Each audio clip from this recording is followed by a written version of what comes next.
I just think this delay has gone on just far too long now. The inquiry was first started back in 2009, and we're now looking at 2016. That's some 7 years, which is far too long. Will we believe the families that Sir John allowed this ridiculous maximalisation process to run on far too long? It went on for something like 2 years. 6 months would have been fine.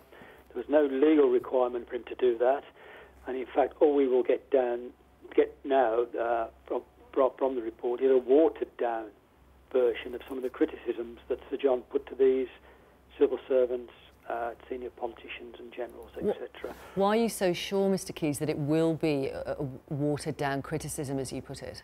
Well, because under the maximalisation process, any criticisms put to these people, they will have the opportunity to respond, and no doubt they will respond through a legal channel. So what has happened, you will have little mini court cases going on with the inquiry, and Sir John will eventually publish a criticism that they feel, both sides feel acceptable. Now, it's a little bit like going into a courtroom to watch a court case, and you will not be able to hear the original charges put to the accused. You will only hear the sanitised version. So the families will not hear the original criticisms that Sir John put to Blair, Alistair Campbell and other senior figures. We will only hear what they believe was acceptable in the end. And the date, June next year, we've seen no reason why it couldn't have been completed before Christmas.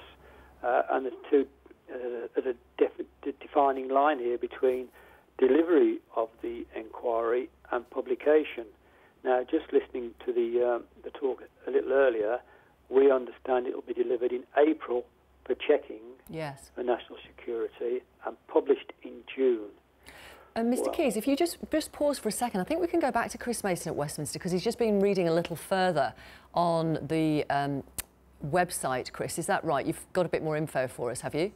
Just a few more lines of information. We learned from this letter from Sir John Chilcot to the Prime Minister that the final report will be more than 2 million words in total. And just to unpick a little bit of the justification for the delay between their completion of the report in the middle of April and its publication in June or July. They say that the purpose, the reason for that delay, firstly is one of national security, to ensure that they don't inadvertently breach national security with any of the contents of this report, and given its length, that is something they anticipate will take some time, and also to ensure that it is within the government's obligations, I'm quoting from the letter here, under Article 2 of the European Convention on Human Rights. That is the right to life. So there is going to be that process for a couple of months between April and June and July during the spring of next year, where the report will be complete, but it is then subject to external checks.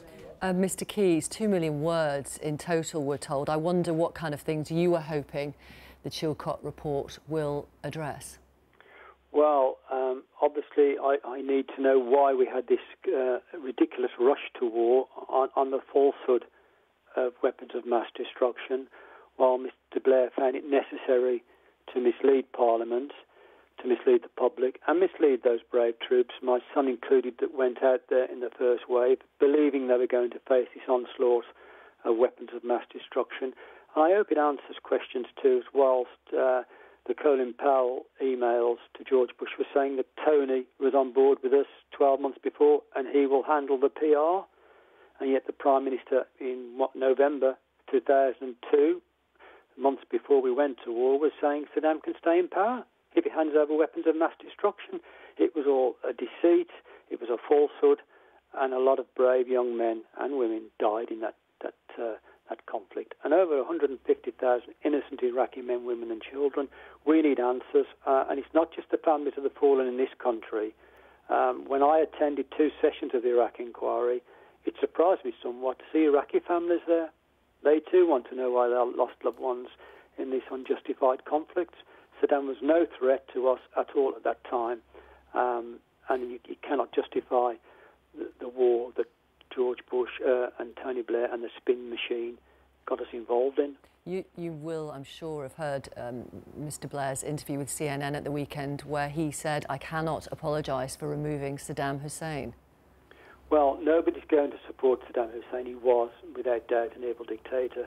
But I can tell you one thing now, I would almost guarantee that there would have been no ISIS in Iraq under Saddam, that the borders would not have been porous, that it would not be a fermenting ground just breeding terrorism. What we have to remember is that we removed Saddam and created that power vacuum that was filled by all these warring fractions. And who's to say, and I mean Blair did allude to this in that interview, that about the Arab Spring in 2011, perhaps the Iraqi people themselves would have dealt with Saddam, and it wouldn't have exacerbated all this anti-Western feeling that we now have that's spiralled out of the Middle East towards the West.